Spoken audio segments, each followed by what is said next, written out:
Baik, Bapak Ibu peserta preskon yang kami hormati, mohon izin untuk memulai kegiatan acara preskon kita pada siang hari ini. Bismillahirrahmanirrahim. Assalamualaikum warahmatullahi wabarakatuh. Shalom, salve, hum swastiastu, namo buddhaya, salam kebajikan, salam sehat untuk kita semua. Yang terhormat, Kepala Kanwil DJPB Provinsi NTT, Pak Catur Arinto Widodo. Yang kami hormati, pelaksana tugas Kepala Kanwil DJP Musra, Ibu Nurbaiti Munawaroh. Kemudian yang kami hormati, Kepala Kanwil DJPC Bali NTB NTT yang dalam hal ini diwakili oleh Pak Tribuana Wetang Terah, Kepala KPBC Kupang. Kemudian yang kami hormati, Kepala Kanwil DJKN Bali Nusra yang dalam hal ini diwakili oleh Pak Yunentoro Sudrajat. Yang kami hormati rekan-rekan pejabat administrator, pejabat pengawas lingkup Kemenku 1 di wilayah NTT yang saat ini hadir di forum preskon APBN, serta yang kami bawakan rekan-rekan media yang sudah hadir di tengah-tengah kita, ada 3 media di sini. Baik Bapak Ibu, pertama-tama marilah kita bersyukur kepada Tuhan Yang Maha Esa bahwa siang ini kita kembali dipertemukan dalam suasana sehat dan walafiat, tidak kurang suatu apa, untuk kita bisa hadir kembali memberikan informasi kepada masyarakat terkait dengan perkembangan terkini dari fiskal regional di NTT untuk periode sampai dengan bulan Januari 2024. Seperti biasa nanti penyampaian progres terkini dari fiskal regional kita akan diawali dari paparan dari Pak Kanwil DJPB Provinsi NTT, dilanjutkan dengan Ibu Kanwil dari JP, kemudian Pak Tri mewakili Kanwil DJPC, dan terakhir Pak Yunantoro mewakili Kanwil dari DJKN Bali Nusra. Baik, untuk mempersingkat waktu, kami persilahkan yang pertama kepada Pak Catur untuk dapat menyampaikan perkembangan terkini dari fiskal regional NTT, khususnya dari sisi belanja periode sampai dengan Januari tahun 2024. Pak Catur, kami persilahkan. Baik, terima kasih Pak Edi selaku moderator. Bismillahirrahmanirrahim.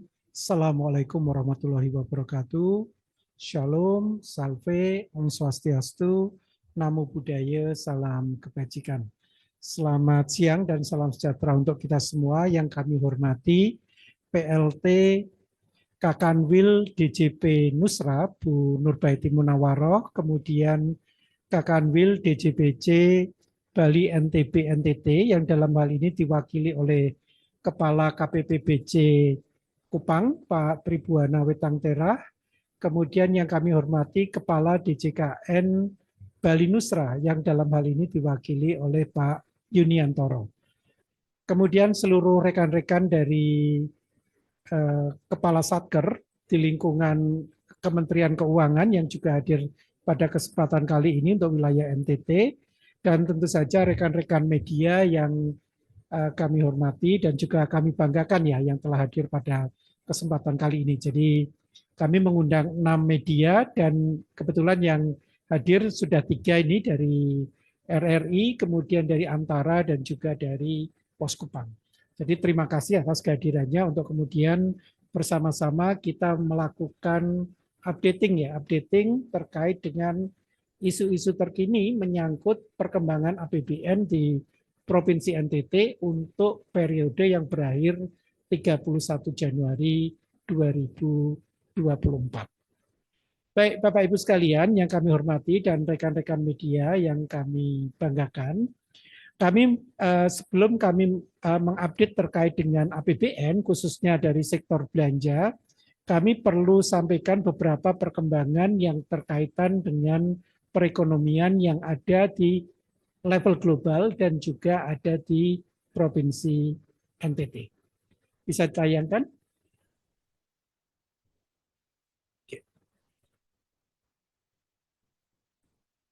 Baik, lanjut. Baik, Bapak Ibu sekalian, sedikit kami mengupdate terkait dengan kondisi global. Kita masih melihat bahwa kondisi geopolitik di tingkat global masih diliputi dengan ketidakpastian di sana, sehingga kemudian kita perlu untuk terus waspada agar jangan sampai efek rambatan tersebut itu mengakibatkan pelemahan global.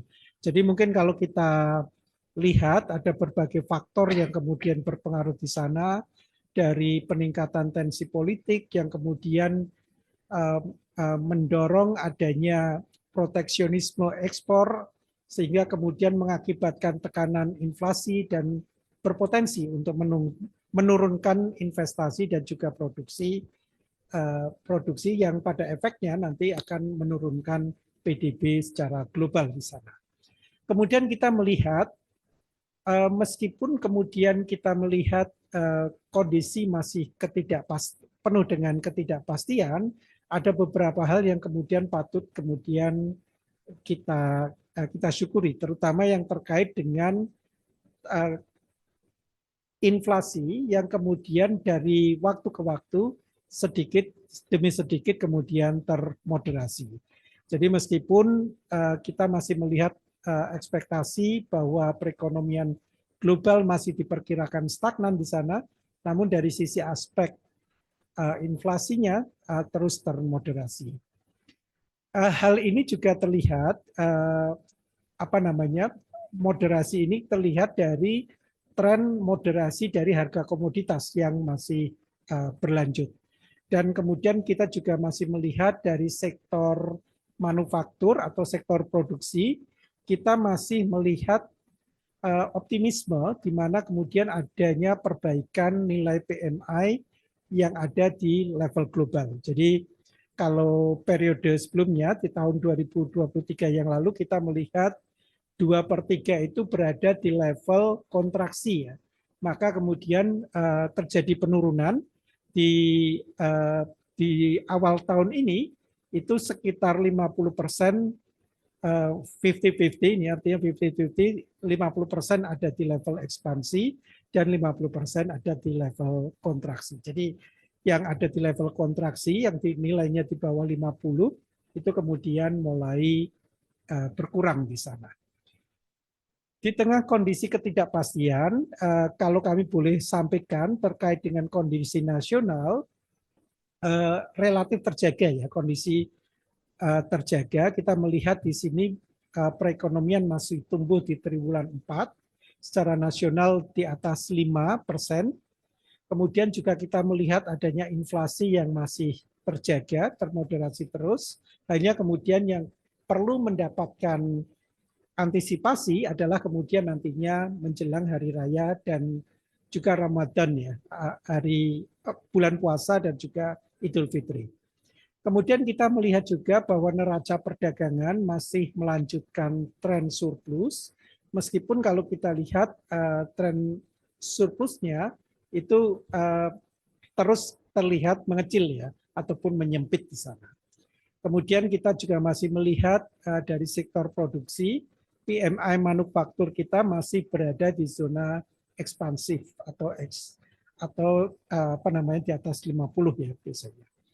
Kemudian kita melihat pertumbuhan di awal tahun, kita melihat sektor produksi menunjukkan optimisme dengan tumbuh, hanya kemudian kita perlu terus menjaga agar konsumsi itu dapat terus kita jaga, karena kemudian dari trennya menunjukkan tanda-tanda perlambatan. Jadi ini paling tidak terlihat dari data yang dikeluarkan oleh Mandiri, ya, Mandiri Spending Index, ya, di sini. Kemudian kita melihat di sini kondisi pasar keuangan cukup dinamis di sini, di mana kemudian kita melihat nilai tukar tercatat mengalami depresiasi, jadi pelemahan terhadap mata uang asing di sini, dan namun kemudian kita juga melihat seiring dengan pelemahan tersebut ternyata ada capital inflow yang masuk ke sektor keuangan kita. Jadi ya relatif kalau boleh dibilang sebetulnya kalau istilahnya itu sideways, ya, sideways. Jadi artinya ya stagnan gitulah, stagnan.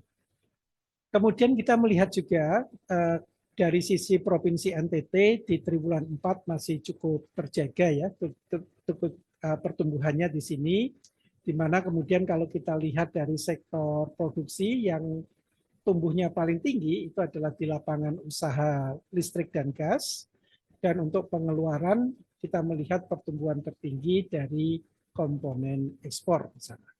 Kemudian untuk inflasi di bulan Januari lalu kita melihat mungkin rekan-rekan media juga sudah cukup paham ya, ada sedikit perbedaan perhitungan di tahun 2024 ini dengan mengikut sertakan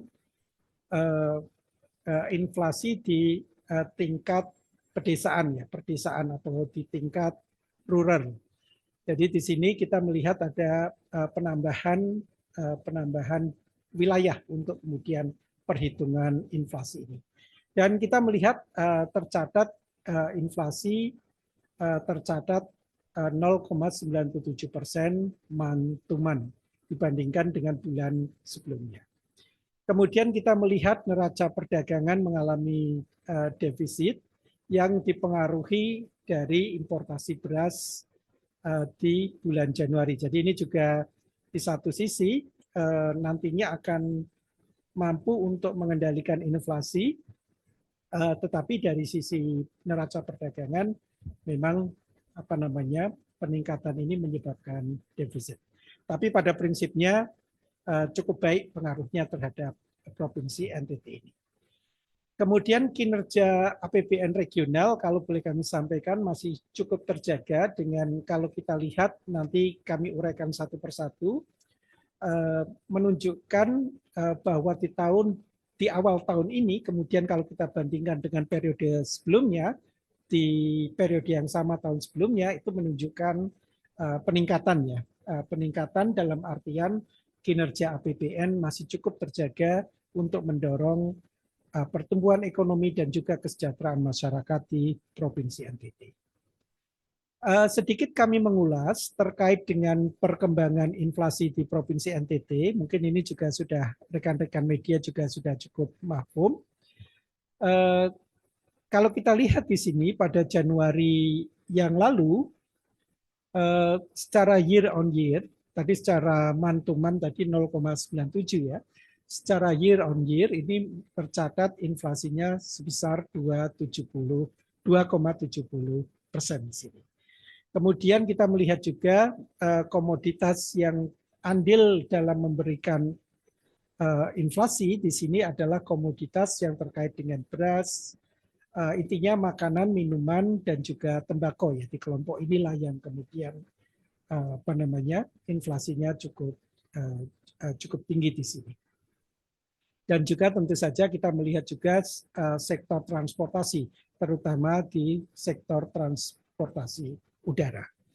Dalam kaitan dengan untuk mengatasi inflasi tersebut, salah satunya juga dari dukungan fiskal ataupun dukungan APBN juga terlihat dari adanya alokasi setidaknya pada 5 kementerian yang dialokasikan untuk mengatasi inflasi di Provinsi NTT untuk dapat mengendalikan inflasi di Provinsi NTT.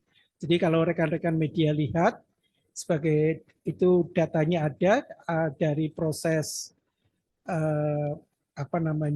dari sisi infrastrukturnya kita melihat ada di Kementerian Pekerjaan Umum dan Perumahan Rakyat, kemudian dari sisi komunikasinya kita melihat dari sisi informasi yang dikeluarkan oleh Badan Pusat Statistik. Kemudian dari sisi pasokan ataupun suplai kita juga melihat dari sisi koordinasi yang dilakukan Bappenas, Badan Pangan Nasional, ataupun Kementerian Pertanian. Sementara untuk Kementerian Perhubungan itu untuk memperlancar distribusi arus barang yang keluar masuk dari Provinsi NTT. Karena sebagian besar ini memang dialokasikan untuk pelabuhan ataupun bandar udara. Lanjut. Secara umum kami update juga terkait dengan indikator kesejahteraan regional yang secara umum untuk tingkat kemiskinan, indeks pembangunan manusia, kemudian kesenjangan pendapatan ataupun dari tingkat pengangguran terbuka menunjukkan hal yang baik ya. Namun demikian untuk indikator kesejahteraan nilai tukar petani dan nilai tukar nelayan kita melihat adanya sedikit penurunan di sini. Jadi ada penurunan untuk nilai tukar petani 0,74% dan nilai tukar nelayan 0,16% yang disebabkan oleh kondisi iklim dan cuaca ya, khususnya terkait dengan fenomena El Nino di sini. Baik, rekan-rekan media dan Bapak Ibu sekalian, kami update terkait dengan perkembangan APBN, realisasi belanja APBN di Provinsi NTT sampai dengan 31 Januari tahun 2024 yang lalu. Jadi kalau kita perhatikan di sini, untuk realisasi dari pendapatan dan hibah dan juga realisasi belanja negara, secara nominal menunjukkan kenaikan dibandingkan dengan periode yang sama di tahun sebelumnya. Jadi sebagai contoh di pendapatan untuk seluruh jenis pendapatan, baik perpajakan, bea dan cukai ataupun PNBP, kemudian menunjukkan peningkatan di sini. Kemudian kalau kita lihat juga dari sisi belanja, baik belanja pemerintah pusat maupun belanja transfer ke daerah, kita melihat juga adanya kenaikan. Jadi sinyal ini mudah-mudahan dapat ditangkap sebagai upaya untuk kemudian melakukan akselerasi belanja sehingga kemudian kondisi seperti tahun-tahun sebelumnya di mana ada penumpukan belanja di akhir tahun itu kemudian bisa dihindari. Jadi istilah kerennya itu smoothing anggaran lah. Smoothing anggaran mudah-mudahan ini dapat terus terjaga momentum di bulan Januari ini. Baik, untuk pendapatan pajak dan juga bea cukai nanti kemudian ada rekan-rekan kami dari Kanwil Pajak dan Kanwil Bea Cukai dan juga dari PNBP yang terkait dengan pengelolaan BMN, lelang dan sebagainya. Nantinya ada juga rekan-rekan kami dari Kanwil DJKN. Sementara untuk pendapatan negara secara umum dapat kami sampaikan kurang lebih seperti ini. Jadi di awal tahun ini untuk capaian PNBP kita mencapai 139,24 miliar. Jadi ini cukup signifikan lah kalau kemudian kita bandingkan dengan periode yang sama di tahun sebelumnya. Jadi ada beberapa indikator yang kemudian kita lihat peningkatannya cukup signifikan, yaitu dari sisi pendapatan BLU dan juga PNBP lainnya. Jadi pendapatan BLU ini barangkali ini juga menunjukkan adanya perbaikan di dalam proses tata kelola ya. Kalau di BLU itu kan kemudian mereka diperbolehkan untuk melakukan pengesahan pendapatan 3 bulan sekali. Tetapi kita melihat di bulan Januari mereka sudah melakukan pengesahan pendapatan. Sehingga kemudian ini menunjukkan tata kelola yang kalau boleh kami sampaikan ini menjadi lebih baik lagi di tahun 2024 ini. Kemudian kita juga melihat pendapatan ataupun PNBP lainnya yang ada di Kementerian Negara Lembaga juga menunjukkan peningkatan yang cukup signifikan. Jadi ini straightforward saja untuk pendapatan BLU disumbangkan untuk pendapatan jasa pelayanan pendidikan. Jadi biasanya di awal tahun kan memang mahasiswa-mahasiswa itu membayar SPP ya, makanya kemudian pendapatan di awal tahun ini kemudian sudah terdokumentasikan, sudah disahkan dan masuk dalam proses APBN. Demikian juga kalau kita lihat PNBP lainnya, itu ada pendapatan biaya pendidikan, ini adalah untuk yang non-BLU, jadi universitas, pendidikan tinggi yang non-BLU. Kemudian pendapatan dari BPJS Kesehatan sebesar 2,84 miliar, ini adalah terkait dengan pendapatan dari rumah sakit non-BLU di sini dan pendapatan jasa bandar udaraan yang diperoleh dari unit pengelola bandar udara. Jadi ini cukup mengindikasikan kalau kita mau membaca lebih lanjut secara lebih detail, sepertinya ini juga bagus ya. Contohnya untuk ke bandar udaraan. Itu kemudian melihat bahwa kemudian aktivitas di awal tahun lalu keluar masuk orang itu kemudian kalau kita bandingkan dengan periode sebelumnya ini kemudian sepertinya terlihat membaik di sini. Baik, terkait dengan belanja negara, kami boleh sampaikan beberapa update di bulan Januari, di mana kalau kita melihat dari sisi belanja, kalau kita bandingkan dengan periode sebelumnya, khusus untuk belanja sosial, memang belum ada pergerakan, tetapi untuk belanja pegawai, belanja barang, dan juga belanja modal menunjukkan peningkatan jika kita bandingkan dengan periode yang sama tahun sebelumnya. Jadi kalau belanja pegawai ini umumnya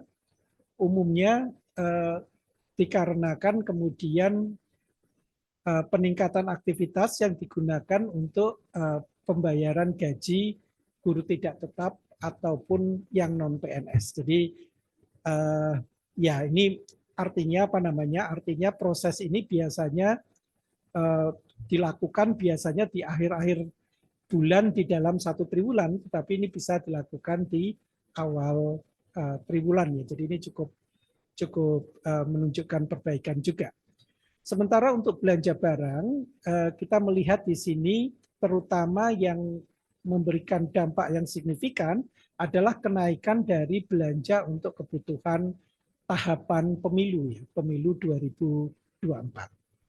Kemudian untuk belanja modal, terutama disumbangkan dari belanja yang berkaitan dengan infrastruktur yang ada di Kementerian Perhubungan, baik pembangunan ataupun rehabilitasi pelabuhan ataupun bandar udara. Sementara yang lainnya sepertinya cukup normal ya, cukup normal, di mana kemudian seperti biasa realisasi untuk kementerian khususnya di Polri itu relatif juga bagus ya, cukup bagus. Itu sudah dari tahun-tahun sebelumnya juga menunjukkan. Tapi efek yang paling signifikan kalau kita lihat di sini memang hal-hal tadi dari gaji untuk guru tidak tetap, kemudian adanya tahapan pemilu dan juga adanya percepatan penyaluran untuk belanja modal yang ada di Kementerian Perhubungan. Secara ringkas, kami dapat sampaikan kenaikan belanja pemerintah pusat dibandingkan dengan tahun sebelumnya itu kira-kira meningkat sekitar 44,05%. Jadi tolong untuk 2021 diabaikan ya, karena 2021 pada waktu itu memang outlier, di mana kemudian tahun 2020 kita ada COVID ya, ada COVID, di mana kemudian banyak pekerjaan yang di tahun 2020 itu terpaksa dilanjutkan di 2021. Jadi itu kenapa 2021 itu kelihatan tinggi. Demikian juga di 2021 ada pengeluaran yang besar, khususnya menyangkut kesehatan, kemudian juga perlindungan sosial kepada masyarakat. Balik lagi ke 2024, kalau kita lihat memang ada kenaikan yang cukup signifikan di sini di bulan Januari, baik itu di belanja pegawai, belanja barang, dan belanja modal. Sementara untuk belanja bantuan sosial, biasanya memang kalau triwulan pertama ini masih tahapan untuk verifikasi data. Jadi belanja bantuan sosial ini biasanya kan ada di Satuan Kerja Kementerian Sosial dan juga di Kementerian Agama, khususnya untuk pembayaran Kartu Indonesia Pintar. Jadi ini masih dalam proses verifikasi data. Biasanya nanti di bulan-bulan Maret ataupun itu biasanya akan cukup banyak yang kemudian disalurkan di sana. Baik, selanjutnya untuk penyaluran transfer ke daerah kami boleh sampaikan secara umum untuk dana alokasi umum masih merupakan komponen terbesar dari penyaluran yang ada, di mana realisasinya mencapai 1,5 triliun ya. Jadi 1.500-an miliar rupiah. Jadi atau 1,5 triliun. Jadi ini terutama karena memang pembayaran dari DAU ini kan terjadwal ya. Terjadwal dan sampai dengan bulan Januari yang lalu, DAU yang terbayarkan itu baru adalah DAU yang kriterianya adalah block grant. Kemudian dari dana bagi hasil itu sudah tersalur 8,11%, terutama untuk DBH perikanan, kemudian panas bumi, dan juga mineral dan batu bara di sini. Kemudian untuk dana alokasi khusus non-fisik sudah tersalur 754,51 miliar, terutama untuk dana BOS dan untuk BOP, Bantuan Operasional Pendidikan PAUD, dan BOP Pendidikan Kesetaraan, masing-masing sebesar 707 dan 46 miliar rupiah.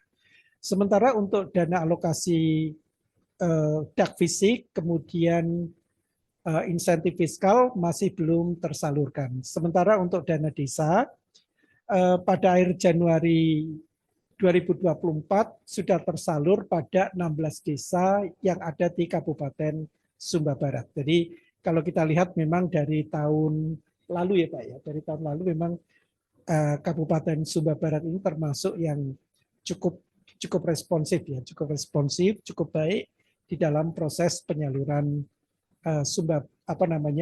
dana desa di Provinsi NTT. Baik, ini adalah gambaran dari penyaluran transfer ke daerah. Jadi kalau kita lihat di sini mengalami peningkatan ya kalau dibandingkan dengan periode yang sama tahun sebelumnya.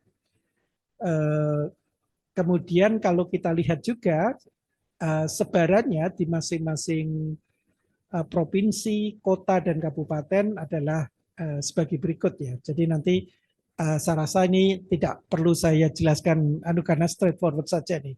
Nanti teman-teman bisa melihat membandingkan antara pagu dan realisasi yang ada.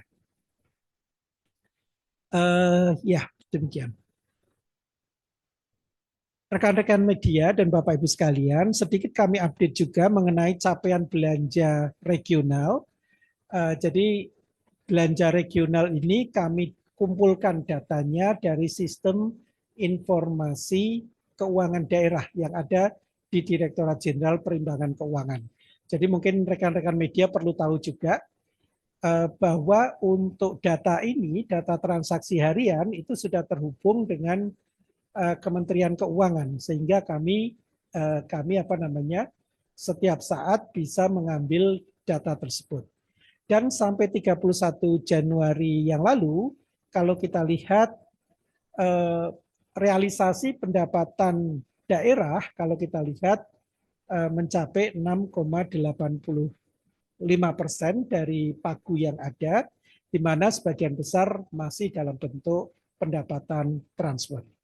Sementara belanja daerah mencapai 728 miliar atau 2,44%, yang antara lain untuk belanja operasi, belanja modal, BTT atau belanja tidak terduga, dan juga belanja transfer. Jadi mungkin rekan-rekan media juga cukup paham betul kalau ada intervensi inflasi ya, inflasi umpamanya itu kemudian biasanya akan diikuti juga dengan intervensi dari pemerintah daerah untuk melakukan semacam operasi pasar dan sebagainya. Dan ini membutuhkan dana yang salah satunya teralokasi di belanja tidak terduga. Kira-kira gambarannya seperti itu. Baik, secara umum kami bisa sampaikan bahwa untuk pendapatan asli pendapatan daerah kalau kita lihat memang sebagian besar masih pendapatan transfer. Jadi memang nanti seiring waktu pendapatan yang berasal dari pajak ataupun retribusi daerah itu biasanya nantinya akan meningkat. Jadi kalau kita lihat di sini sebagian besar atau di sini sebesar 400 totalnya 1,522 tadi ya untuk dari transfer ke daerah tadi. Jadi untuk rinciannya sendiri kalau kita melihat dari PAD sebagian besar masih ada di pajak daerah, kemudian diikuti dengan lain-lain pendapatan daerah yang sah dan diikuti dengan retribusi daerah yang terakhir. Jadi ada 110 untuk pajak daerah, kemudian lain-lain pendapatan asli daerah mencapai 24 miliar, sementara untuk retribusi mencapai 11 miliar di sini. Baik, rekan-rekan media dan Bapak Ibu sekalian, terakhir mungkin kami mengupdate terkait dengan kondisi penyaluran KUR dan UMI di awal tahun. Jadi kalau kita lihat di sini aturan yang berkaitan dengan pelaksanaan pembiayaan kredit usaha rakyat dan pembiayaan ultramikro itu relatif sama dibandingkan dengan tahun 2023. Sehingga kemudian memang ada sedikit ada peningkatan, mohon maaf, ada peningkatan jika kita bandingkan dengan tahun 2023. Tahun 2023 kalau kita lihat baru tersalur di bulan Maret ya, di sini di bulan Januari sudah tersalur cukup tinggi juga, 198,40 miliar untuk 4.300-an debitur untuk KUR ya. Di mana kemudian kalau kita lihat juga penyalurnya masih terbesar itu masih dipegang oleh Bank BRI di sini. Sementara untuk kredit UMI ataupun pembiayaan UMI kita melihat sedikit penurunan ini, malah menurun ini ya. Kalau kita lihat di bulan Januari ini kalau kita lihat baru tersalur 1,03 miliar untuk sekitar 209 debitur. Tapi sekali lagi ini jangan dianggap bahwa dengan adanya UMI yang menurun ini maka kemudian penyaluran kredit di masyarakat menurun ya. Itu tidak serta-merta seperti itu. Karena biasanya lembaga-lembaga pembiayaan itu memiliki sumber lain dari dananya, dari dana pihak ketiganya, yang salah satunya adalah dari UMI ini, dari UMI. Jadi contoh paling gampang, kami telah mengkonfirmasi ke teman-teman yang ada di PT PNM. PT PNM ini kan biasanya penyalurannya cukup tinggi ya. Mereka melihat volume kredit sepanjang Januari itu relatif normal. Namun kemudian kalau kita lihat dari tagging UMI-nya di sini, ternyata UMI-nya masih belum ada dari PT PNM. Jadi ini boleh jadi karena kemudian penyaluran di bulan Januari itu belum menggunakan dana yang berasal dari UMI atau kredit ultramikro yang disalurkan oleh PIP, BLU, Pusat Investasi Pemerintah. Jadi itu nanti teman-teman kalau ingin melihat penyaluran UMI ini hanya sebagian besar, sebagian dari penyaluran kredit secara keseluruhan. Oke, baik. Lanjut. Terkait dengan kebijakan kredit usaha rakyat di tahun 2024, memang ada beberapa hal yang nantinya perlu mendapatkan penekanan-penekanan,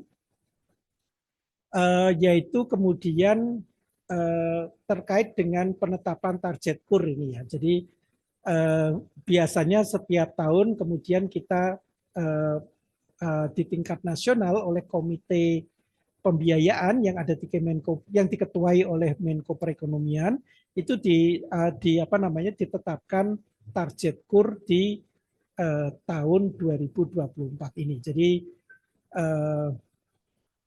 target penyaluran kemudian ditetapkan di sini sekitar 300-an triliun atau disesuaikan dengan ketersediaan subsidi bunga ataupun subsidi margin dari KUR tahun 2024. Targetnya adalah total 1,8 juta debitur baru dan ada 1,4 juta debitur yang kemudian graduasi. Artinya meningkat ataupun mengakses kredit yang lebih baik dari sisi pemerintah ya. Jadi artinya mereka bisa saja mengakses dengan untuk yang subsidi bunganya lebih kecil ya. Artinya ada peningkatan dari skala usahanya. Kemudian yang perlu ditekankan juga terkait dengan optimalisasi pemerintah daerah. Jadi kalau kami boleh sampaikan dengan adanya sistem yang sudah terkoneksi dalam sistem informasi kredit program, maka kemudian pemerintah daerah perlu untuk terus mendorong upaya monitoring evaluasi dan juga terkait dengan mengunggah calon debitur ke dalam sistem tersebut, sehingga memudahkan perbankan untuk kemudian melakukan penilaian terhadap calon debitur. Kemudian yang juga diakomodasi terkait dengan kebijakan adalah penyelesaian carry over dari subsidi. Jadi subsidi yang belum ditagihkan di 2023 itu kemudian bisa dibayarkan di tahun 2024. Kemudian adanya integrasi sistem, jadi SIKP diintegrasikan dengan sistem-sistem yang ada baik di OJK ataupun di BKPM. Jadi SLIK itu sistem layanan informasi kredit ya, yang ada di Otoritas Jasa Keuangan, dan OSS itu adalah online single submission yang ada di Badan Koordinasi Penanaman Modal. Jadi terkait dengan perizinan usaha, dan SLIK itu terkait dengan kesehatan dari calon debitur. Kemudian adanya percepatan implementasi KUA, kredit usaha Al-Sintan ya. Kredit usaha Al-Sintan ini untuk pertanian. Jadi untuk sektor produksi dan sektor pertanian itu kemudian diakomodasi juga. Salah satunya adalah dengan kalau di sektor pertanian itu ada 4 kali akad gitu kira-kira. Jadi biasanya kan kalau yang normal untuk sektor non pertanian, perikanan, peternakan, dan perkebunan itu biasanya hanya 2 kali akad. 2 kali akad itu kalau mereka sekali mereka kemudian belum berhasil memenuhi kriterianya, biasanya dikasih kesempatan sekali lagi. Tapi untuk sektor pertanian ini bisa sampai 4 kali ya Pak ya, 4 kali untuk kredit usaha Al-Sintan. Kemudian adanya beberapa relaksasi pengaturan yang yaitu untuk pengecualian ya, pengecualian yang bisa akses KUR. Jadi jika masyarakat sudah mengakses kredit konsumsi, tapi skalanya masih skala ultra mikro dengan plafon 20 juta, maka kemudian dia dikecualikan dari yang tidak bisa mengakses KUR di situ, sebagai contoh. Kemudian ya ada beberapa kriteria ya, termasuk yang sudah pernah ikut program pemerintah non-KUR sepanjang kemudian sudah melunasi itu kemudian bisa mendapatkan relaksasi. Kemudian relaksasi sebagaimana disampaikan tadi terkait dengan tadi kredit kepada sektor pertanian yang tadi saya sampaikan, untuk petani 2 hektar atau sampai dengan 2 hektar itu kemudian frekuensi akadnya menjadi 4 kali ya, 4 kali dibandingkan dengan non pertanian yang hanya 2 kali. Mungkin ini gambaran ya, gambaran secara umum kebijakan di kredit di usaha rakyat di tahun 2024 yang saya rasa ini akan bisa mendorong sektor-sektor produksi atau sektor-sektor produktif di masyarakat untuk tumbuh. Barangkali demikian yang kami sampaikan sebagai penutup. Barangkali kami boleh sampaikan bahwa dukungan APBN itu cukup terjaga sampai dengan bulan Januari 2024. Dan kita optimis karena kemudian di awal tahun menunjukkan perbaikan dibandingkan dengan tahun 2023, sehingga harapannya nanti terjadi akselerasi belanja di bulan-bulan berikutnya. Mungkin demikian yang dapat kami sampaikan. Terima kasih. Lebih kurangnya mohon maaf. Wassalamualaikum warahmatullahi wabarakatuh. Shalom, salve, om, santi, santi, santi, om. Namo Buddhaya, salam kebajikan. Baik, terima kasih Pak Catur, Kepala Kanwil LHCP Provinsi yang telah menyampaikan update terkini dari perkembangan APBN, khususnya dari sisi belanja di awal tahun. Secara umum, angkanya cukup menggembirakan dengan pertumbuhan baik dari sisi nominal maupun dari sisi persentase dan juga dari sisi growth-nya, pertumbuhannya. Baik belanja maupun pendapatan menunjukkan kinerja yang positif. Mudah-mudahan bisa terus berlanjut hingga akhir tahun 2024. Baik, Bapak Ibu, rekan-rekan media, selanjutnya kami persilahkan Kepala Pelaksana Tugas Kepala Kanwil LHCP Nusa Tenggara, Ibu Nurbaiti Munawaroh, untuk dapat menyampaikan perkembangan terkini dari penerimaan pajak, update terkini dari penerimaan pajak di wilayah NTT sampai dengan 31 Januari 2024. Pada Ibu Nurbaiti, kami persilahkan.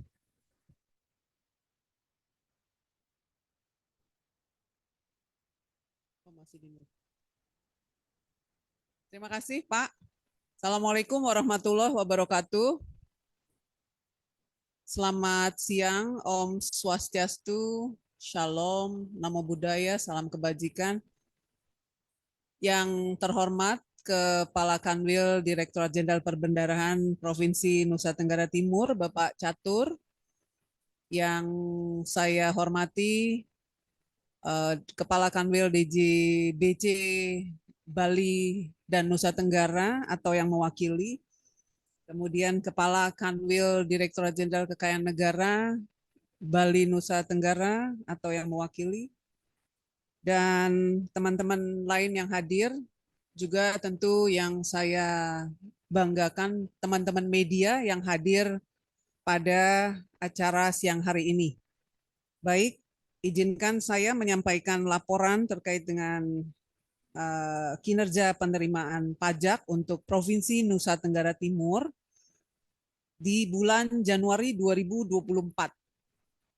Yang pertama tentu kita lihat untuk wilayah kerja di Nusa Tenggara Timur ada 6 kantor pelayanan pajak pratama.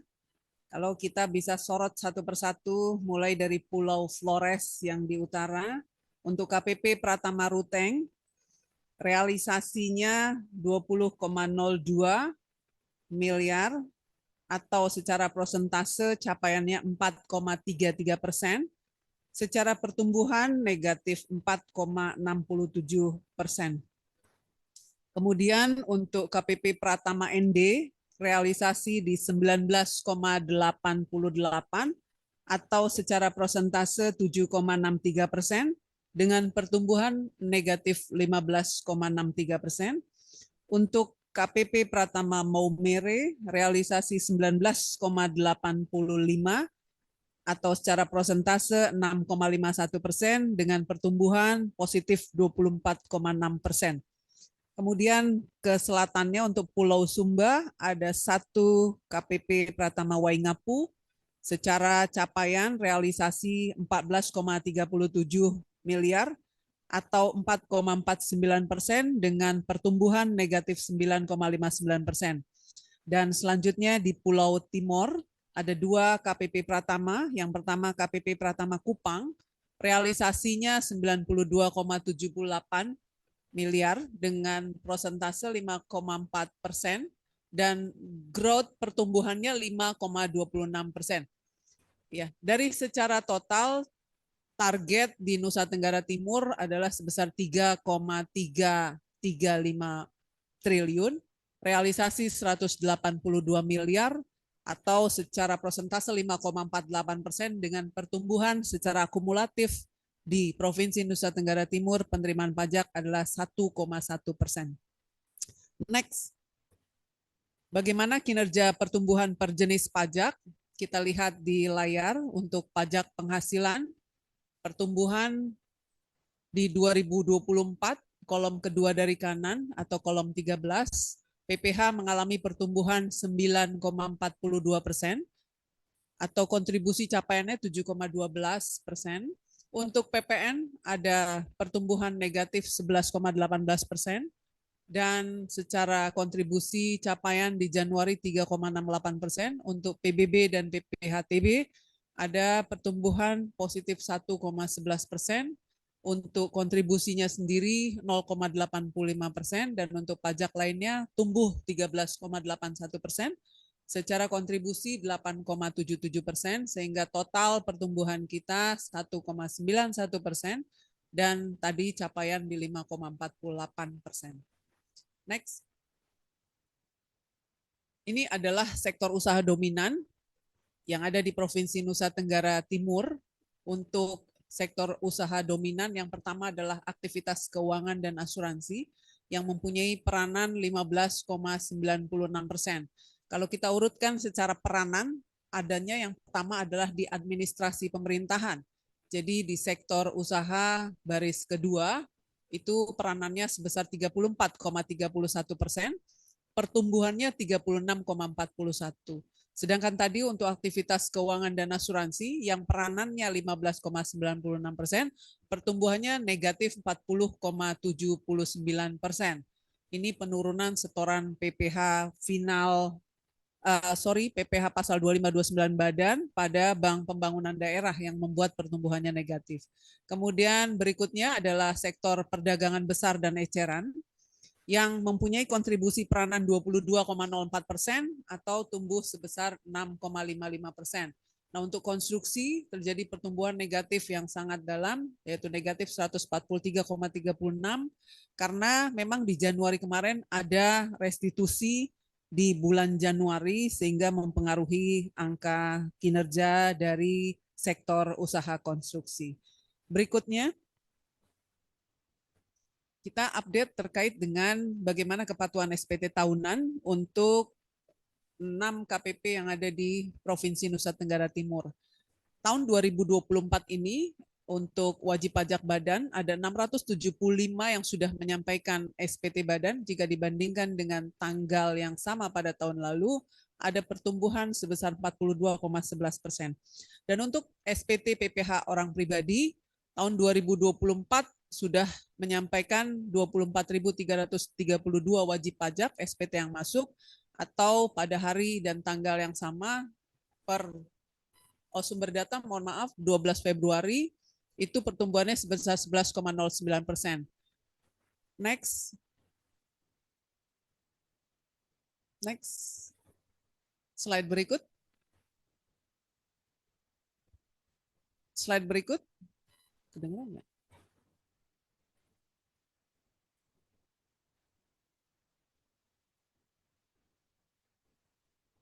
Next. Mohon izin, tes. Apakah suara saya masih terdengar, Bapak? Jelas, Ibu, terdengar. Mohon izin, saya sedang Masih, ada di Bu. KPP. Mohon izin Pak Catur dan Bapak Ibu semua, saya sedang ada di KPP Pratama Atambua ini. Saya ada di Pulau Timur dan mati lampu sekarang. Mohon maaf. Wah, ini pelanggaran ini, Bu. Pelanggaran lewat batas nggak lapor ini. Oke. Monggo silakan, Ibu. Saya mohon izin tidak bisa melihat Bapak di layar, tapi nanti saya akan menyampaikan sisa dari, moga-moga slide-nya bisa mengikuti. Untuk current issues berikutnya adalah tentu pemadanan NIK NPWP yang masih berjalan, ya. Harapannya tentu di sini di layar, di slide, target yang harus divalidasi di Provinsi Nusa Tenggara Timur adalah 720.109, yang belum tervalidasi sebenarnya tinggal 100.128 saja. Dan yang sudah valid itu 619.981 atau 86,10%. Ya, harapannya ini dengan adanya teman-teman media bantu juga untuk mempublikasi terkait dengan pemadanan NIK NPWP yang sebenarnya secara umum tinggal sedikit lagi. Demikian juga untuk SPT tahunan, next slide. Ini kita sedang hajatan ya Direktorat Jenderal Pajak, di mana-mana kita himbau untuk bisa melaporkan SPT tahunan PPH untuk orang pribadi paling lambat 31 Maret. Tetapi harapannya Bapak Ibu wajib pajak, tolong teman-teman media bantu kami dipublikasikan dan diumumkan dalam artian semua wajib pajak bisa lapor SPT lebih awal lebih baik. Jadi tidak menunggu sampai dengan 31 Maret karena biasanya banyak sekali kendala ketika kita melaporkan SPT di akhir-akhir menjelang batas waktu. Mungkin itu saja update dari kami terkait dengan kinerja penerimaan pajak dan juga current issues yang ada di Kanwil DJP Nusa Tenggara, khususnya untuk Provinsi Nusa Tenggara Timur. Bapak mohon izin, kalau nanti ada kendala, saya ada Kepala Seksi Bidang P2 Humas, Pak Aan, nanti barangkali saya up and down koneksinya, nanti saya di backup oleh Pak Aan, barangkali nanti ada pertanyaan dari teman-teman media. Terima kasih dari saya, mohon maaf apabila ada hal-hal yang kurang berkenan. Assalamualaikum warahmatullahi wabarakatuh. Om Santi Santi Santi Om. Waalaikumsalam. Salam.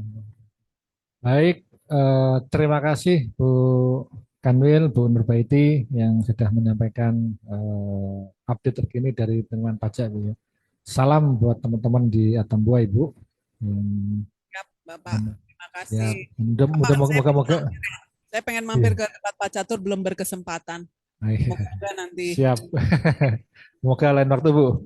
Sebelum Pak Catur pindah ya, Bu ya. Nanti keburu pindah nanti ini menyesal nanti. Belum ketemu dengan di NTT.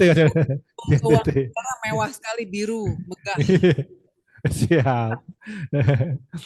Siap, Bu. Baik, terima kasih Ibu atas penyampaian materinya. Demikian rekan-rekan media terkait dengan perkembangan terkini dari penerimaan pajak tadi sudah disampaikan dengan ringkas padat oleh Bu Kanwil ya. Baik, selanjutnya kami persilahkan mewakili Kepala Kanwil DJPC Bali NTB NTT yang dalam hal ini akan disampaikan oleh Pak Tribuana, Kepala KPP BC Kupang, untuk dapat menyampaikan kondisi perkembangan terkini dari penerimaan kepabeanan di wilayah NTT untuk periode Januari 2024. Pada Pak Tri, kami persilahkan. Baik, terima kasih Pak Edi. Yang kami hormati Pak Catur, Kepala Kanwil DJPB Provinsi NTT, selaku Kepala Perwakilan Kemenku NTT, Bu Nurbaiti, sebagai PLT Kanwil DJP Nusra, Pak Bimantoro, dari Kanwil DJKN Bali Nusra,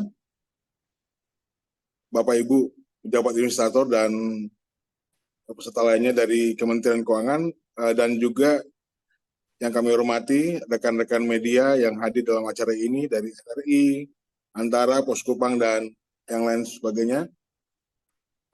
Dengan kami dari mewakili Pak Kanwil Bali Nusra untuk menyampaikan materi ALKO Provinsi NTT untuk periode sampai dengan 31 Januari 2024 untuk klaster untuk penyampaian terkait kepabeanan dan cukai. Lanjut. Baik Bapak Ibu, yang pertama kami akan menyampaikan terkait kinerja penerimaan di wilayah Bali Nusra. Adapun realisasi penerimaan di bulan Januari 2024 adalah sebesar 380,57 miliar rupiah. Kondisi ini naik, bertumbuh sebesar 138,96% dibanding dengan tahun lalu. Kalau dibanding dengan target yang diberikan, adalah sebesar capaiannya adalah sebesar 6,17% dari target tahunan yang diberikan, atau di mana total target kami adalah 6.172 miliar rupiah.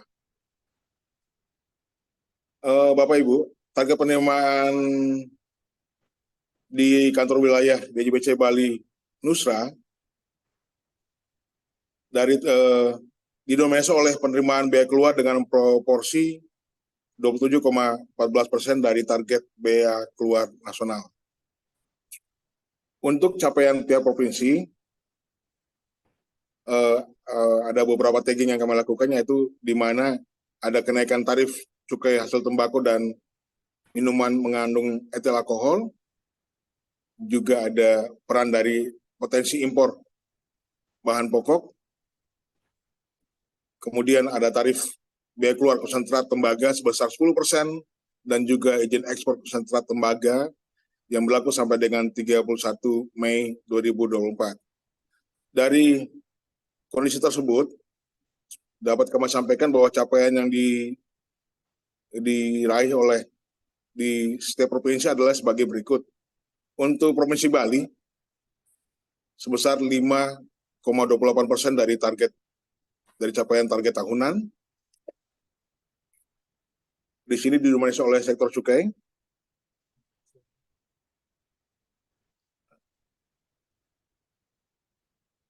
Maaf Bapak Ibu, apakah suara saya bisa didengar dengan baik? Mantap, Bisa, Pak. Pak. Mantap. Tolong materinya, Mas. Maaf Pak, ada kendala di materi. Kita lanjut di slide yang ke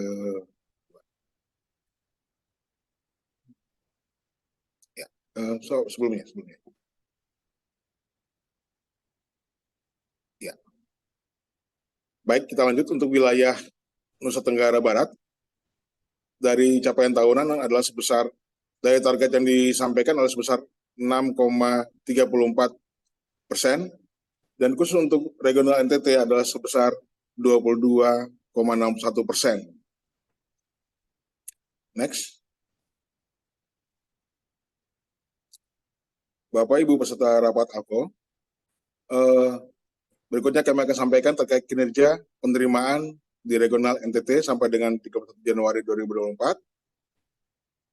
Adapun target yang diberikan pada kami di wilayah regional NTT adalah sebesar 14,95 miliar rupiah, dan sampai Januari ini telah dicapai realisasi sebesar 3,38 miliar rupiah dengan capaian sebesar 22,61%. Penerimaan di JBC Regional NTT menunjukkan kinerja positif, dan kondisi ini ditopang oleh sektor biaya masuk dan cukai. Dan sampai Januari 2024 ini adalah sebesar 3,38 miliar atau 22,61% dari target tahunan, dan tumbuh sebesar 1,05 miliar rupiah atau sebesar 138,96% dibanding tahun sebelumnya. Dari penerimaan tersebut kita bagi, yang pertama untuk biaya masuk, Bapak, kita breakdown lagi untuk biaya masuk. Realisasi biaya masuk sampai Januari 2024 adalah sebesar 3,11 miliar rupiah atau sebesar 22,21% dari target tahunan. Kondisi ini terus tumbuh sebesar 810 juta atau naik sebesar 35,43% dibanding tahun sebelumnya. Kinerja positif ini didorong dari importasi yang tidak rutin berupa komoditi beras oleh Perum Bulog sebanyak 6.690 metrik ton yang diimpor, salah satunya untuk mengatasi krisis pangan dan untuk memastikan stok untuk menyambut Lebaran dan bulan Ramadan. Untuk sektor cukai Bapak Ibu, realisasi cukai adalah sebesar 0,27 miliar rupiah atau sebesar 30,56% dari target tahunan. Kondisi ini tumbuh sebesar 240 juta atau sebesar 756,96% dibanding tahun sebelumnya. Pertumbuhan ini karena adanya penerimaan tidak rutin dari salah satunya dari denda administrasi di bidang cukai senilai 225 juta rupiah. Kita lanjut. Bapak Ibu, terkait neraca perdagangan di Nusa Tenggara Timur, dapat kami sampaikan Bapak Ibu, neraca perdagangan Januari 2024 mengalami defisit sebesar 0,02 juta US dollar atau turun sebesar 101,12% dibanding tahun sebelumnya. Arah neraca perdagangan NTT selama 2024 sangat dipengaruhi oleh importasi bahan pokok dan juga bahan baku penolong. Untuk kinerja ekspor, dapat kami sampaikan bahwa devisa ekspor di bulan Januari 2024 tercatat sebesar 4,43 juta US dollar, di mana tumbuh sebesar 4,45% dibanding tahun sebelumnya, dan ini disebabkan oleh meningkatnya ekspor antara lain produk kosmetik, susu, dan semen dibanding periode yang sama di tahun sebelumnya. Ekspor domestik cukup tinggi, yaitu sebesar 140% bertumbuh, susu naik sebesar 65%, dan juga semen untuk bahan bangunan. Untuk pembangunan. Oke. Untuk kinerja impor, devisa impor di bulan Januari tercatat sebesar 4,45 juta US dollar. Ini juga tumbuh sebanyak 79% dibanding tahun sebelumnya, yang didorong adanya importasi tidak rutin berupa beras oleh Perum Bulog senilai 4,33 juta US dollar. Lanjut.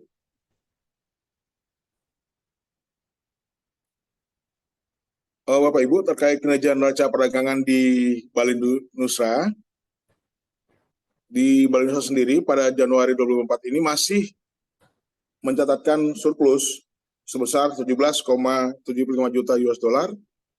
Kondisi ini turun dibanding dengan tahun sebelumnya, yaitu turun sebesar 92,95%.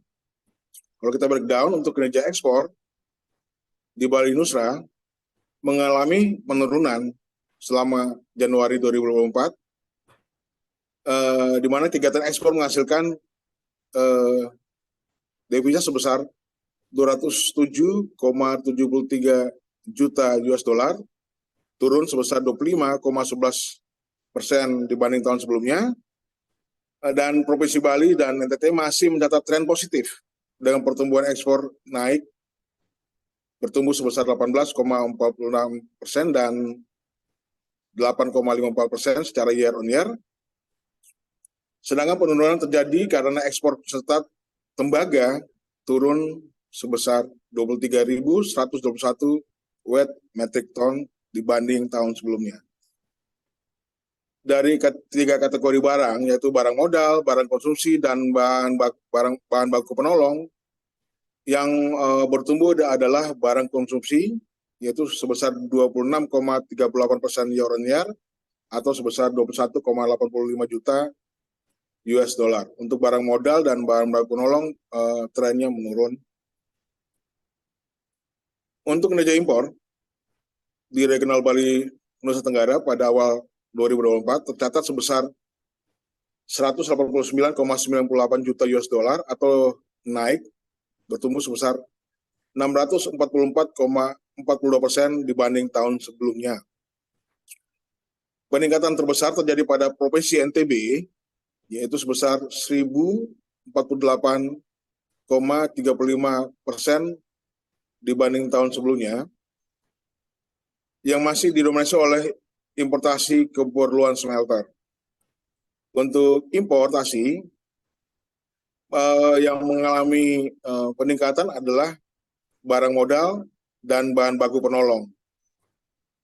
Barang konsumsi mengalami penurunan. Jadi untuk kategori ekspor dan impor ini sangat berkebalikan Bapak Ibu. Jadi di barang modal dan bahan baku penolong di ekspor mengalami penurunan dan di sisi impor justru mengalami kenaikan. Begitu juga untuk barang konsumsi. Kita lanjut.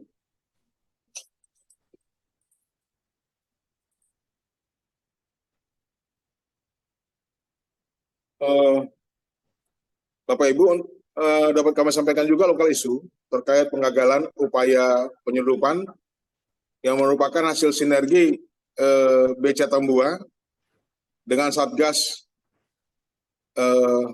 RI RDTL di sektor timur, di mana rekan-rekan dari Becukai Tambua melakukan patroli bersama dengan Satgas Pamtas dan juga Polri, di mana menghasilkan pengagalan penyeludupan sebanyak 10 kerat minuman soda, 5 bal tembakau, dan 40 liter bahan bakar minyak subsidi jenis solar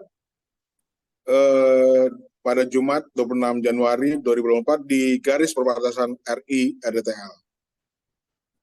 Lanjut. Untuk kinerja pengawasan Bapak Ibu, di bulan Januari terdapat 20 kegiatan penindakan, di mana dari 20 tersebut ada 11 penindakan di bidang kepabeanan, meliputi pelanggaran pembawaan barang larangan pembatasan oleh pelintas batas dan ekspor tanpa dokumen dengan barang bukti berupa 9 bal pakaian bekas, 40 liter BBM yang tadi dilakukan kerjasama operasi dengan Pamtas dan Polri, dan juga Bapak Ibu ada penindakan untuk uang tunai senilai 10.000 US dollar dan juga berbagai makanan dan minuman yang dibawa oleh pelintas batas yang diambil tindakan. Kemudian untuk sektor cukai ada 9 penindakan, meliputi pelanggaran barang kena cukai yang tidak dilekati pita cukai atau dilekati pita cukai palsu dengan barang bukti berupa 13.460 batang rokok berbagai merek, dan juga ada 2.250 botol minuman mengandung etil alkohol berbagai merek. Lanjut. Baik. Demikian Bapak Ibu paparan kami mewakili terkait kondisi di sektor kepabeanan dan cukai di regional NTT, mewakili Kakanwil kami, Pak Susilo Brata. Terima kasih Bapak Ibu. Kami kembalikan ke Pak Edi sebagai moderator. Baik, terima kasih Pak Tribuana yang sudah menyampaikan update terkini dari kondisi penerimaan kepabeanan serta kegiatan-kegiatan apa yang sudah dilakukan oleh KPBC Kupang dan Tambua dalam mengawal daerah perbatasan, terutama terkait dengan barang-barang ilegal tadi. Menarik Pak Tri. Ini sepertinya para rekan-rekan media ini sebetulnya sangat tertarik, mudah-mudahan siap-siap dengan pertanyaannya nih Pak. Tertarik dengan kegiatan di Bea Cukai tadi. Baik, terima kasih Pak Tri. Demikian rekan-rekan media paparan yang padat dan singkat dari Pak Tri Buana, Kepala KPBC Kupang.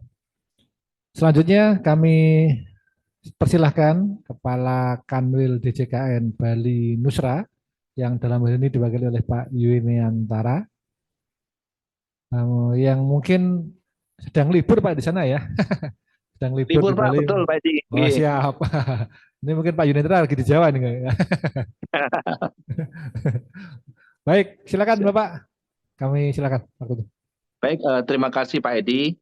Yang terhormat Pak Catur selaku Kakanwil DJPB NTT, Kemudian yang terhormat Ibu Nurbaiti Munawaroh selaku PLT Kakanwil DJP Nusa Tenggara.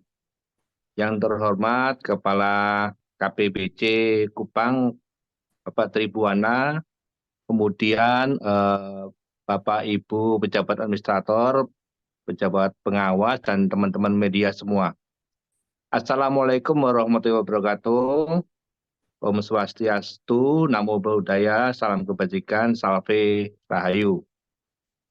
Baik, Bapak Ibu, izinkan kami mewakili Bapak Kakanwil DJKN Bali Nusra untuk mempresentasikan bahan ini. Kemudian kebetulan juga di Bali sendiri sedang lagi libur, yaitu libur Galungan dan Kuningan. Mohon izin Bapak Ibu semua. Next. Baik, Bapak Ibu semua, izin mempresentasikan terkait dengan pengelolaan BUMN, bahwa untuk tahun 2024 ini, karena berhubung masih awal tahun, jadi kami hanya bisa mengupdate capaian yang terkait dengan pengelolaan BUMN tahun 2022 sampai dengan tahun 2003. Karena biasa pengelolaan BUMN itu akan terjadi sekitar pertengahan tahun ini.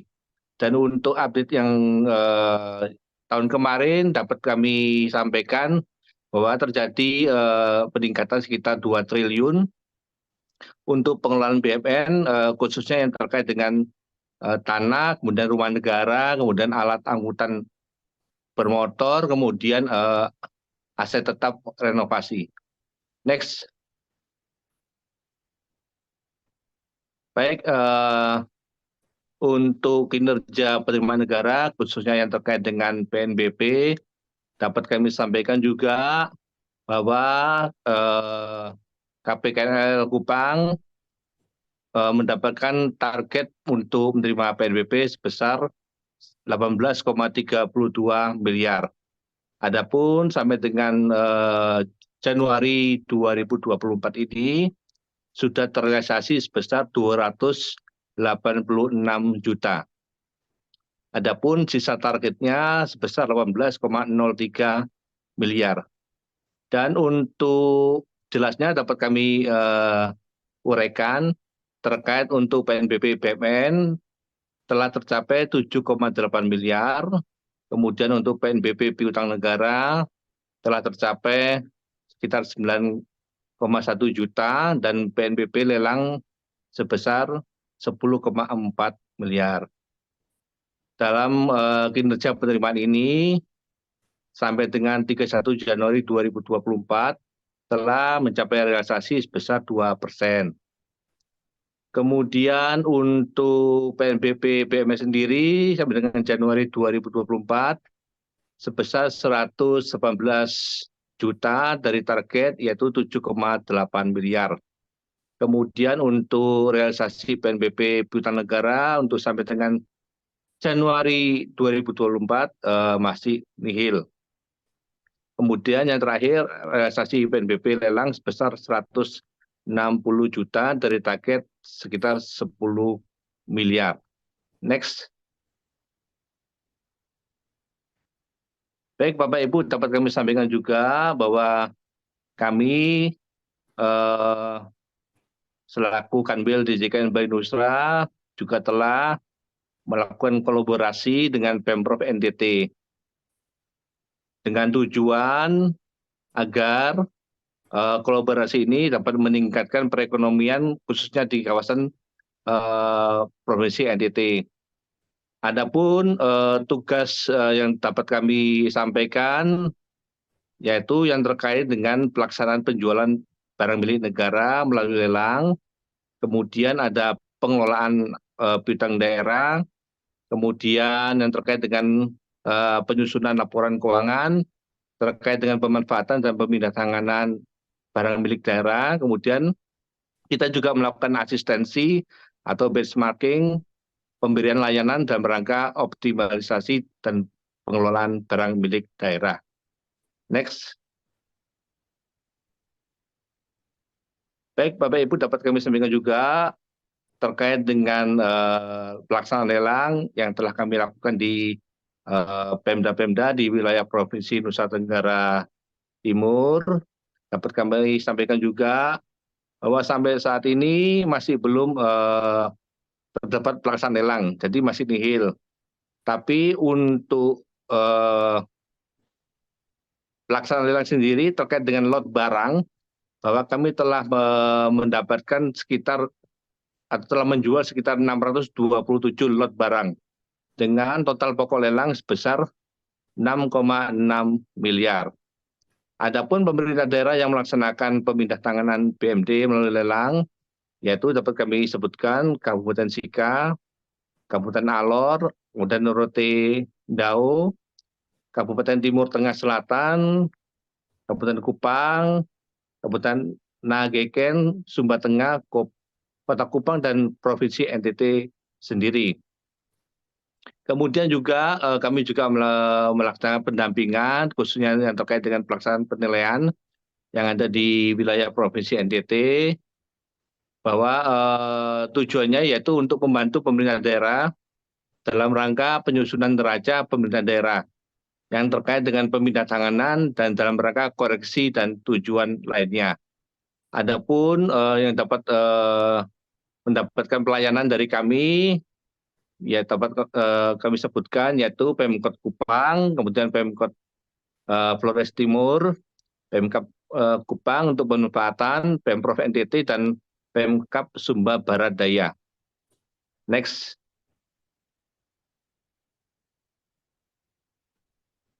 Kemudian untuk yang terkait dengan PSN ya, program dan proyek strategis nasional, dapat kami sampaikan untuk sampai dengan Januari 2024 ini, untuk targetnya sekitar 437 sertifikat. Tapi untuk sampai awal ini masih belum, jadi masih nihil karena masih awal tahun sehingga masih perlu pencapaian-pencapaian seterusnya. Kemudian jika dibandingkan dengan tahun kemarin, bahwa kita telah mencapai hampir 100% lebih, sehingga diharapkan nanti pada akhir tahun 2024 ini target dapat terrealisasi sebesar 100%. Kemudian untuk meningkatkan pembangunan di pemerintah Provinsi NTT, kita juga melakukan beberapa pendanaan khususnya untuk pengadaan lahan, yaitu yang dapat kami lakukan melalui Leman. Jadi Leman ini merupakan badan layanan umum yang dibawa di JKN yang khusus untuk membantu dalam hal pendanaan. Adapun total pendanaan yang telah kami salurkan untuk kegiatan perekonomian Nusa Tenggara Timur sebesar 173 miliar. Adapun rinciannya yaitu dapat kami sampaikan untuk Bendungan Embe sebesar 111,4 miliar, kemudian untuk Bendungan Napun GT sebesar 45,4 miliar, dan Bendungan TMF sebesar 1,6 miliar. Next. Baik Bapak Ibu, dan untuk SMI sendiri, Special Mission Vehicle Kementerian Keuangan telah memberikan beberapa pendanaan ya, khususnya pendanaan dalam rangka membantu atau menunjang perekonomian pada Provinsi NTT yang dapat kami total sebesar 6,20 triliun. Hal ini dapat kami sampaikan untuk pendanaan dari PT PII telah mencapai 3,72 triliun. Jadi khususnya terkait dengan penjaminan. Kemudian untuk PT SFF sendiri telah menyalurkan sekitar 570,09 miliar, khususnya untuk membantu lembaga-lembaga dalam hal penyaluran kredit. Kemudian untuk PT SMI sendiri telah menyalurkan sebesar 1,8 9 triliun yang digunakan untuk pembiayaan dan CSR. Dan yang terakhir untuk Indonesia Exim Bank, LPI telah menggelontorkan dana sekitar 19,06 miliar. Next. Baik Bapak Ibu, untuk peran SME sendiri di Kementerian Keuangan dalam menunjang perekonomian di Provinsi NTT, dapat kami simpulkan bahwa peran SME ini sangat vital dan sangat membantu sekali, khususnya yang terkait dengan bantuan pengentasan kemiskinan, kemudian untuk pendidikan dan pelatihan, kemudian untuk membantu masyarakat kurang mampu yang ada di wilayah Provinsi NTT, dan juga untuk peningkatan kesehatan. Hal ini semua merupakan peran SME Kementerian Keuangan yang merupakan lembaga-lembaga yang berada di bawah koordinasi dari DJKN. Next. Baik, Bapak Ibu, demikian yang dapat kami sampaikan. Kurang lebihnya kami mohon maaf. Wassalamualaikum warahmatullahi wabarakatuh. Om Santi Santi Santi Om. Terima kasih. Baik, terima kasih Pak Yuniantoro yang sudah menyampaikan perkembangan update terkini dari pengelolaan BUMN di wilayah NTT. Baik rekan-rekan media, demikian tadi paparan lengkap kami dari Kemenku 1 terkait dengan perkembangan terkini dari fiskal regional NTT, baik dari sisi belanja maupun dari sisi penerimaan. Dengan demikian berakhir sudah sesi kita preskon APBN untuk bulan Februari dengan ucapan terima kasih kepada seluruh para narasumber dan rekan-rekan yang hadir di forum ini yang sudah berkesempatan bersedia untuk hadir mengikuti preskon ini, dan juga tentunya rekan-rekan media yang sudah secara setia setiap bulan itu membantu kami untuk menyampaikan informasi fiskal ke seluruh rakyat di NTT melalui media masing-masing ya. Kemudian akan terus berlanjut kerjasama ini ke depan bisa menjadi lebih baik lagi. Baik, mengakhiri pertemuan kita, saya selaku moderator menyampaikan mohon maaf apabila dalam memimpin acara ini ada hal-hal yang kurang berkenan. Sekali lagi terima kasih atas perhatian. Saya akhiri. Assalamualaikum warahmatullahi wabarakatuh. Om Santi Santi Santi Om. Namo Buddhaya, salam kebajikan. Salam sehat untuk kita semua. Terima kasih.